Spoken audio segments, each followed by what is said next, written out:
नमस्कार दोस्तों, स्वागत है आपका हमारे यूट्यूब चैनल में। आज हम जगन्नाथ मंदिर एक महत्वपूर्ण हिंदू मंदिर है जो जगन्नाथ को समर्पित है। इसी के बारे में हम आपको पूरी जानकारी देंगे। जो विष्णु का एक रूप है, हिंदू धर्म में सर्वोच्च देवत्व की त्रिमूर्ति में से एक। पूरी भारत के पूर्वी तट पर उड़ीसा राज्य में है। अम्बती के सोमवंश राजा इंद्रवन ने पुरी में भगवान जगन्नाथ का मुख्य मंदिर बनवाया और वर्तमान मंदिर का पुनर्निर्माण 10वीं शताब्दी के बाद से परिसर से पहले से मौजूद मंदिरों के स्थान पर किया गया था दोस्तों। लेकिन मुख्य जगन्नाथ मंदिर नहीं था दोस्तों। पूर्वी गंगा वंश के पहले राजा अनवंतवर्मन चौड़गंगा द्वारा शुरू किया गया था दोस्तों। मंदिर को लेकर कई तरह का अफवाहें फैलाई जाती हैं दोस्तों, लेकिन इसका कोई पुख्ता सबूत नहीं है दोस्तों। पुरी मंदिर अपनी वार्षिक रथ यात्रा या रथ उत्सव के लिए प्रसिद्ध है, जिसमें 3 प्रमुख देवताओं को विशाल और विस्तृत रूप से सजाए गए हैं दोस्तों। मंदिर की कारों पर खींचा जाता है। जगन्नाथ मंदिर में भील सवार आदिवासी पुजारी द्वारा पूजा की जाती है दोस्तों। अधिकांश हिंदू मंदिरों में पाए जाने वाले पत्थर और धातु के चिन्हों के विपरीत जगन्नाथ की छवि लकड़ी से बनी होती है दोस्तों।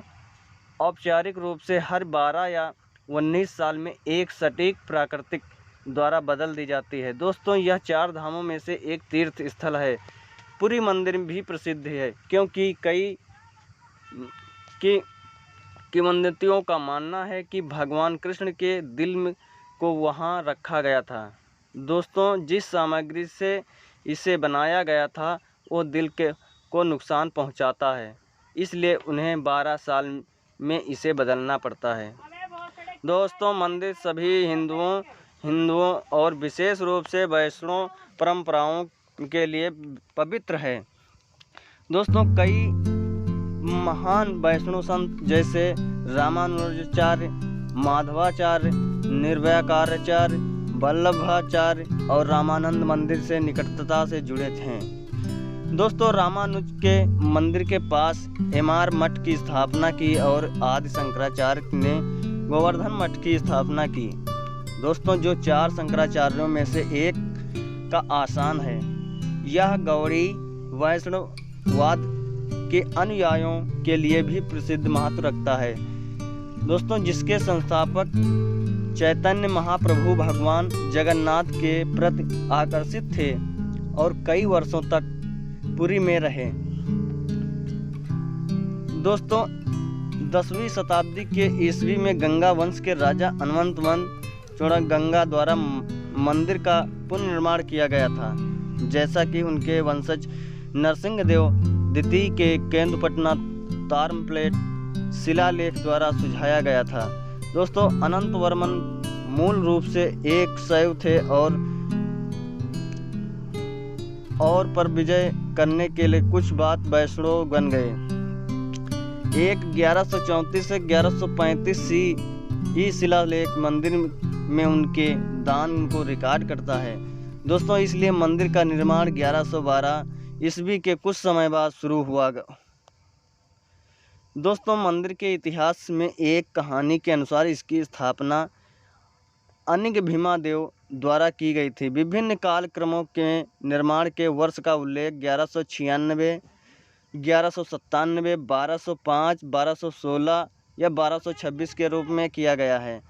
इससे पता चलता है कि मंदिर का निर्माण पूरा हो गया दोस्तों। अनंतवर्मन के पुत्र अनंग भीम के शासनकाल के दौरान मंदिर का जीर्णोद्धार किया गया था।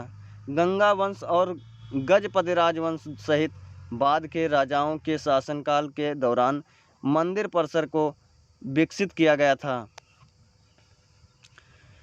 दोस्तों। जगन्नाथ, बलभद्र और सुभद्रा मंदिर में पूजे जाने वाले देवताओं की तिकड़ी है दोस्तों। मंदिर के आंतरिक गर्भगृह में उनके देवताओं को पवित्र नीम के लट्ठों को उकेरा गया, जिन्हें दारू के नाम पर जाना जाता है, जो रत्नावेदी पर सुदर्शन चक्र, मदन मोहन, श्री देवी और विश्वधात्री के देवताओं के साथ बैठे हैं दोस्तों। देवताओं को मौसम के अनुसार विभिन्न वस्त्रों और गहनों में से सजाया जाता है और देवताओं की पूजा मंदिर निर्माण से पहले ही की है, और हो सकता है कि उनकी संपत्ति एक प्राचीन आदिवासी मंदिर की में हुई हो। दोस्तों, किंवदंती के अनुसार के पहले जगन्नाथ मंदिर का निर्माण भारत और सुनंदा के पुत्र राजा इंद्रमन और महाभारत के पुराणों में वर्णित एक मालवा राजा द्वारा किया गया था। दोस्तों, स्कंद पुराण, ब्रह्म पुराण और अन्य पुराणों के बाद के ओडिया कार्यों के में पाया गया पौराणिक लेख बताता है कि जगन्नाथ के मूल रूप से विश्वास नामक एक सवार राजा द्वारा नील माधव के रूप में पूजा जाता था। दोस्तों, देवता के बारे में सुनकर राजा इंद्रमन ने एक ब्राह्मण पुजारी विद्यापत का देवता का पता लगाने के लिए भेजा, जिसकी विश्वास द्वारा घने जंगल के गुप्त रूप से पूजा की जाती थी। विद्यापत की पूरी कोशिश की, लेकिन जगह का पता नहीं चल सका दोस्तों। लेकिन अंत में वह विश्वास की बेटी ललिता ने शादी करने का कामयाब रहे। विद्यापत के बार बार अनुरोध करने पर विश्वास अपने दामाद को अंधा मोड़कर एक गुफा में ले गए, जहां नील माधव की पूजा की जाती थी। दोस्तों, विद्यापत बहुत बुद्धिमान थे। रास्ते में उनके सरसे के दाने जमीन पर गिरा दिए। कुछ दिनों के बाद बीज अंकुरित हुए गए, जिससे उन्हें बाद में गुफा का पता चला गया। कि बात सुनने में राजा इंद्रवन देवता के दर्शन और पूजा करने के तुरंत तीर्थ यात्रा का ओडिशा देश यानी ओडिशा गए, लेकिन देवता गायब हो गए थे। राजा निराश हुआ, देवता बालू में छिपे थे। दोस्तों, राजा ने देवता के दर्शन किए बिना वापस नहीं लौटने का दृढ़ निश्चय किया और वो नीलाचल के आमरण अनशन किया। तब एक आकाशीय आवाज़ आई कि तुम उसे देखोगे। बाद में राजा ने घोड़े की बल दी और विष्णु के लिए एक भव्य मंदिर का निर्माण किया। दोस्तों, नरसिंह नारद द्वारा लाई गई मूर्ति को मंदिर में स्थापित किया गया। नींद के दौरान राजा को जगन्नाथ के दर्शन हुए। साथ ही एक सूक्ष्म आवाज़ के रूप में उन्हें समुद्र के किनारे सुगंधित वृक्ष प्राप्त करने और उसमें से देवताओं को बनाने का निर्देश दिया। तदनुसार राजा ने दिव्य वृक्ष की लकड़ी को जगन्नाथ, बलभद्र, सुभद्रा और सुदर्शन चक्र की छवि बनवाई और उन्हें मंदिर में स्थापित किया। दोस्तों, राजा इंद्रमन को जगन्नाथ के लिए दुनिया का सबसे ऊंचा स्मारक बनवाया। यह 1000 हाथ ऊंचा था। उन्होंने ब्रह्मलौकिक निर्माता को मंदिर और छवियों को पवित्र करने के लिए आमंत्रित किया। दोस्तों, ब्रह्मा इसी उद्देश्य के लिए स्वर्ग से आए थे। मंदिर को देखकर यह बहुत ही अधिक प्रसन्न हुआ। ब्रह्मा इंद्रमन से पूछा कि वो राजा का इच्छा को किस तरह से पूजा कर सकते हैं, क्योंकि वह भगवान विष्णु के लिए सबसे सुंदर मंदिर बनवाने में बहुत खुश थे। हाथ जोड़कर इंद्रमन ने कहा, मेरे देवता, यदि आप वास्तव में मुझ पर प्रसन्न हैं तो कृपया मुझे एक चीज़ का आशीर्वाद दें, और यह वह है कि मुझे निसंतान होना चाहिए और मुझे अपने परिवार का अंतिम सदस्य होना चाहिए। यदि इसके बाद कोई जीवित रह जाता है तो केवल मंदिर के स्वामी के रूप में गर्व करेगा और समाज के लिए काम नहीं करेगा। दोस्तों, जगन्नाथ मंदिर की उत्पत्ति के बारे में पारंपरिक कहानी यह है कि यहाँ द्वापर युग के अंत में जगन्नाथ विष्णु का एक देवता रूप की मूल छवि एक बरगद के पेड़ के पास एक इंद्रनीला मणि या ब्लू ज्वेल के रूप में समुद्र के किनारे प्रकट हुई थी। दोस्तों, यह इतना चमकदार था कि यह तत्काल मोक्ष प्रदान कर सकता था। इसलिए देव धर्म या यम इसे पृथ्वी में छिपाना चाहते थे।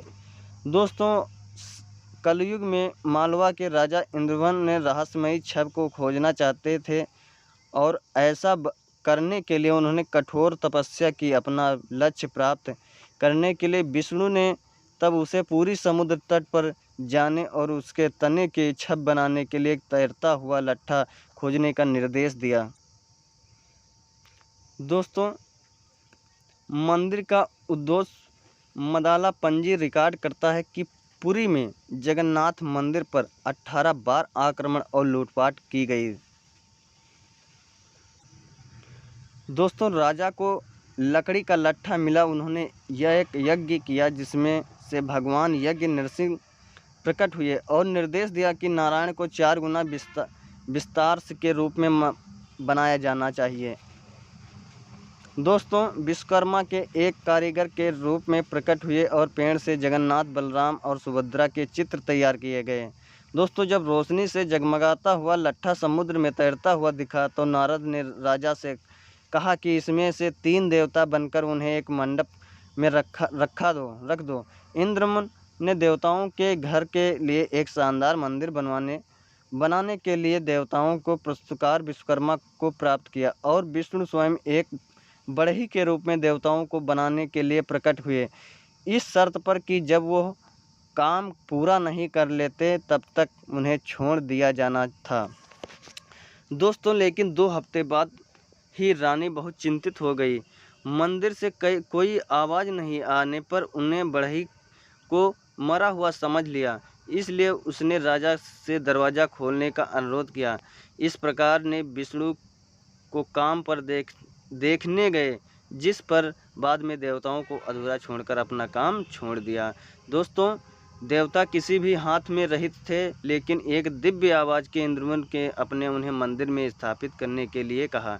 दोस्तों, यह व्यापक रूप से माना जाता है कि बिना हाथों के देवता होने के बावजूद भी यह दुनिया पर नज़र रख सकता है और इसका स्वामी हो सकता है। इस प्रकार मुहावरा जान बन सकता है।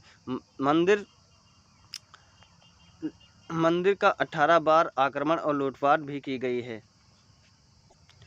दोस्तों, हमारे वीडियो में नए हैं तो वीडियो को लाइक कर दीजिए और चैनल को सब्सक्राइब कर दीजिए ताकि हम नए वीडियो आपको लाते रहें।